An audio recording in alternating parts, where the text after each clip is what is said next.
ഒരു സഭാപിതാവ് നടത്തിയ സുദീർഘമായ ഒരു പ്രഭാഷണ പരമ്പരയിൽ കൃത്യമായി പറഞ്ഞാൽ AD 389 പുതുവത്സര സന്ദേശമായി തുടർച്ചയായ 7 ദിവസങ്ങൾ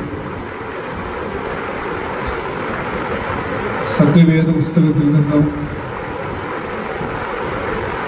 നമ്മുടെ നാഥനും രക്ഷിതാവുമായ യേശുമിശിഹായുടെ ഒരു ഉപമയെ പുരസ്കരിച്ചു. തൻ്റെ ശ്രോതാക്കളോട് സംവദിച്ച സഭാപിതാവിൻ്റെ പേര് സെയിന്റ് ജോൺ ക്രിസോസ്റ്റം എന്നാണ്. സ്വർണ്ണനാവുകാരൻ എന്ന അഭിധാനത്തിൽ സഭാ പാരമ്പര്യത്തിൽ അറിയപ്പെടുന്ന ഒരു പിതാവാണ്. അത് അദ്ദേഹത്തിൻ്റെ എഴുത്തുകളുടെ ചാരുത കൊണ്ടും അദ്ദേഹത്തിൻ്റെ പ്രഭാഷണത്തിൻ്റെ ലാവണ്യം കൊണ്ടും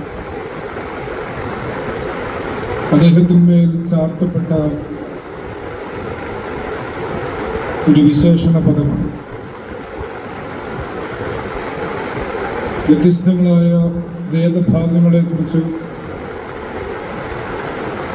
അനവധിയായ വ്യാഖ്യാനങ്ങൾ തികച്ചും ആലങ്കാരികമായ ഭാഷ്യത്തിലൂടെ സഭാചരിത്രത്തിൽ അദ്ദേഹം സംഭാവനയായി നൽകിയിട്ടുണ്ട്. തുടർച്ചയായ 7 ദിവസങ്ങളുടെ പ്രഭാഷണം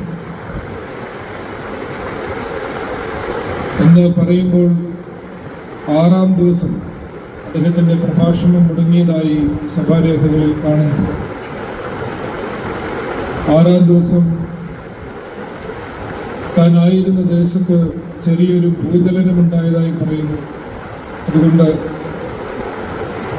5 ദിവസങ്ങൾക്ക് പ്രഭാഷണത്തിന് ശേഷം പിന്നീട് 1 ദിവസത്തെ ഇടവേളയ്ക്ക് ശേഷമാണ് തുടർന്നുള്ള 2 ദിവസങ്ങൾ അദ്ദേഹം സംവദിക്കുന്നു. പുതുവത്സര ആഘോഷങ്ങളിൽ ലഹരിക്ക് അടിമപ്പെടുന്നവരെ നിശിതമായി വിമർശിച്ചുകൊണ്ടാണ് ആ പ്രഭാഷണം ആരംഭിക്കുന്നത്. തൻ്റെ ശ്രോതാക്കളായ വിശ്വാസികൾ എങ്ങനെയാണ് താങ്കൾ ജീവിക്കുന്ന കാലത്തോടും ലോകത്തോടും ക്രിസ്തീയമായ ഒരു വീക്ഷണം പുലർത്തേണ്ടത് എന്നുള്ളതിനെ കുറിച്ച് ആധികാരികമായി നമ്മുടെ കർത്താവിൻ്റെ ഉപമയെ വ്യാഖ്യാനിച്ച് അദ്ദേഹം പറഞ്ഞു കൊടുക്കുന്നു. ആ ഉപമ നമുക്കെല്ലാവർക്കും വളരെ സുപരിചിതമായ ഒന്നാണ്. ധനവാന്റെയും ലാസറിന്റെയും ഉപമയാണ്. വിശുദ്ധ ലൂക്കോസിന്റെ സുവിശേഷം 16-ാം അധ്യായം 19 മുതൽ 31 വരെയുള്ള വാക്യങ്ങളിലാണ് ഈ ഉപമ രേഖപ്പെടുത്തിയിട്ടുള്ളത്. ഈ ഉപമയുടെ 7 ദിവസങ്ങളിലെ വിശദീകരണവും വ്യാഖ്യാനവും നമുക്ക് നൽകപ്പെട്ടിട്ടുള്ള സമയത്ത് പറഞ്ഞവസാനിക്കുമെന്ന് ധാരണ വെച്ച് പുലർത്തേണ്ടതില്ല. കൂടുതലായി വായിക്കാൻ താല്പര്യമുള്ളവർക്ക് അദ്ദേഹത്തിൻ്റെ പ്രഭാഷണത്തിൻ്റെ ഇംഗ്ലീഷ് പരിഭാഷ പ്രസിദ്ധപ്പെടുത്തിയിട്ടുള്ള ഒരു പുസ്തകത്തെ ഒന്ന് പരിചയപ്പെടുത്താം. ന്യൂയോർക്കിലെ സെന്റ് വ്ളാഡിമർ സെമിനാരി പ്രസിൽ പോപ്പുലർ പട്രിസ്റ്റിക് സീരീസ് എന്ന പേരിൽ സഭാപിതാക്കന്മാരുടെ പ്രഭാഷണങ്ങളും എഴുത്തുകളും ചെറിയ ചെറിയ കൈപുസ്തകങ്ങളായി പ്രസിദ്ധം ചെയ്യുന്ന ഒരു പതിവുണ്ട്. അതിലെ ഒരു പുസ്തകമാണ് ഓൺ വെൽത്ത് ആൻഡ് പോവർട്ടി. ആ പുസ്തകത്തിൽ ധനവാന്റെയും ലാസറിന്റെയും ഉപമയുടെ വ്യാഖ്യാനം നൽകിയിട്ടുണ്ട്.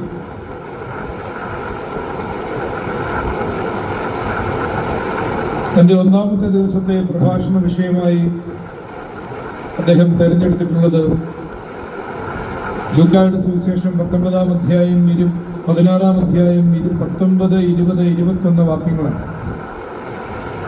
ധനവാനായ ഒരു മനുഷ്യനുണ്ടായിരുന്നു. അവൻ ധൂമ്രവസ്ത്രവും പട്ടും ധരിച്ച് ദിനം പ്രതി ആഡംബരത്തോടെ സുഖിച്ചുകൊണ്ടിരുന്നു. ലാസർ എന്നു പേരുള്ള ഒരു ദരിദ്രൻ വ്രണം നിറഞ്ഞവനായി അവന്റെ പടിപ്പുരയ്ക്കൽ കിടന്നു.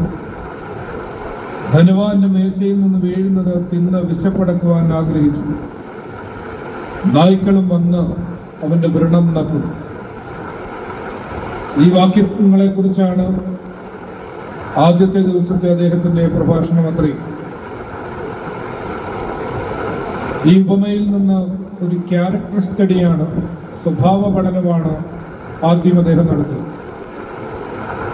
ഈ ഉപമയിലെ 2 കഥാപാത്രങ്ങൾ, ഒന്ന് ധനവാനായ മനുഷ്യനും മറ്റൊന്ന് ലാസർ എന്ന ദരിദ്രനുമാണ്.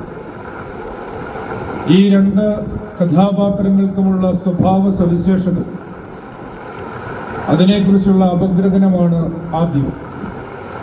അതിലാദ്യത്തേത് ധനവാനായ മനുഷ്യനാണ്. അയാൾക്ക് നൽകിയിട്ടുള്ള ആദ്യത്തെ സവിശേഷത, അയാൾ ഹൃദയകാഠിന്യമുള്ള മനുഷ്യൻ എന്നാണ് വിശേഷിപ്പിക്കുന്നത്. എന്നാൽ അങ്ങനെ ഒരു വാക്ക് നമ്മളിപ്പോൾ വായിച്ച വേദഭാഗത്ത് കാണുന്നു. നിങ്ങളിൽ ചിലർക്കെങ്കിലും അറിവുള്ളതുപോലെ വേദത്തെ 2 രീതിയിൽ വ്യാഖ്യാനിക്കുന്ന രീതിശാസ്ത്രമുണ്ട്, ലിറ്ററലായിട്ടും അലിഗോറിക്കലായിട്ടും. അതിൽ ആദിമകാല സഭാപിതാക്കന്മാരിലേറെ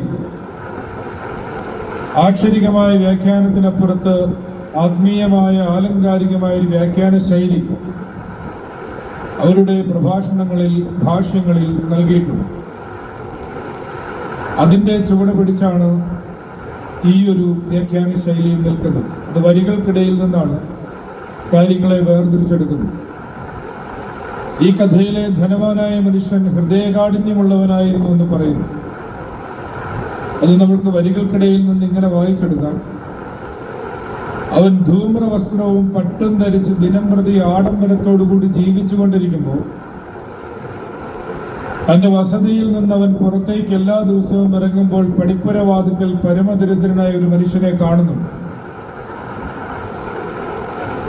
ദിനം പ്രതി ഈ ദരിദ്രനായ മനുഷ്യനെ കണ്ടിട്ടും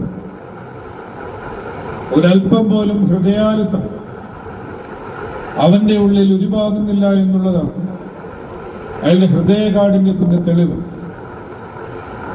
അത് കുറെ കൂടി വ്യക്തമായി തെളിയിക്കാൻ നമ്മുടെ കർത്താവ് യേശു മശീഹ തന്നെ പറയുന്ന മറ്റൊരു ഉപമ ഈ അധ്യായങ്ങളുടെ തൊട്ടടുത്ത് 18-ാം അധ്യായത്തിൽ ഉദ്ധരിച്ചിരിക്കുന്നത് സെന്റ് ജോൺ ക്രിസോസ്റ്റം ഇവിടെ എടുത്തു പറയുന്നു. മടുത്തു പോകാതെ എപ്പോഴും പ്രാർത്ഥിക്കണം എന്നുള്ളതിന് യേശു അവരോടൊരു ഉപമ പറഞ്ഞു. ദൈവത്തെ ഭയവും മനുഷ്യനെ ശങ്കയുമില്ലാത്ത ഒരു ന്യായാധിപൻ ഒരു പട്ടണത്തിലുണ്ടായിരുന്നു. ആ പട്ടണത്തിൽ ഒരു വിധവയും ഉണ്ടായിരുന്നു. അവൾ അവന്റെ അടുക്കൽ ചെന്ന് എന്റെ പ്രതിയോഗിയോട് പ്രതിക്രിയ നടത്തി രക്ഷിക്കണമേ എന്ന് പറഞ്ഞു. അവന് കുറെ കാലത്തേക്ക് മനസ്സിലായിരുന്നു. പിന്നെ അവൻ, എനിക്ക് ദൈവത്തെ ഭയവും മനുഷ്യനെ ശങ്കയുമില്ല എങ്കിലും വിധവ എന്നെ അസഹ്യമാക്കുന്നത് കൊണ്ട് ഞാൻ അവളെ പ്രതിക്രിയ നടത്തി രക്ഷിക്കും, അല്ലെങ്കിൽ അവൾ ഒടുവിൽ വന്ന് എന്നെ മുഖത്തടിക്കുമെന്ന് ഉള്ളുകൊണ്ട് പറഞ്ഞു.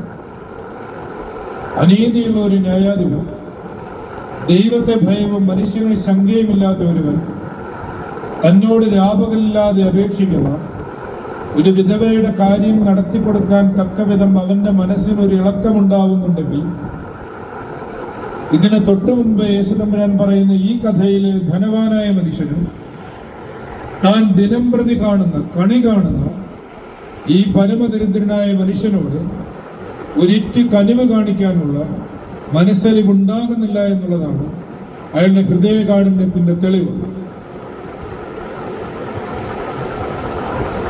രണ്ടാമത് ഈ ധനവാനായ മനുഷ്യന് കൊടുത്തിട്ടുള്ള വിശേഷം,